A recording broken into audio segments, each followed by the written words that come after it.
રામેશ્વરમમાં પાણીમાં યોગાસન સાથે તિરંગો પકડી અનોખી રીતે ઉજવાયો આંતરરાષ્ટ્રીય યોગ દિવસ। રામેશ્વરમમાં પાણીમાં યોગાસન સાથે તિરંગો પકડી અનોખી રીતે ઉજવાયો આંતરરાષ્ટ્રીય યોગ દિવસ। ઇન્ટરનેશનલ યોગા ડે 2025ના દિવસે રામેશ્વરમમાં બે યુવાનોએ પાણીમાં યોગાસન કરી હાથમાં તિરંગો પકડી અનોખું પ્રદર્શન કર્યું હતું। એક પૃથ્વી એક સ્વાસ્થ્ય માટે યોગ થીમ હેઠળ યોજાયેલા 11મા યોગ દિવસના ભાગરૂપે આ કાર્યક્રમ યોજાયો હતો।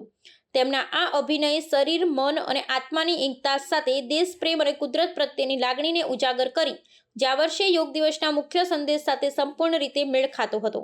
રામેશ્વરમમાં આયોજિત આ કાર્યક્રમ સ્થાનિક યોગ સંસ્થાઓ અને પર્યાવરણ સંગઠનો દ્વારા યોજાયો હતો, જેમાં ફિઝિકલ હેલ્થ સાથે પર્યાવરણ જાગૃતિને પણ પ્રોત્સાહિત કરવાનો ઉદ્દેશ્ય હતો।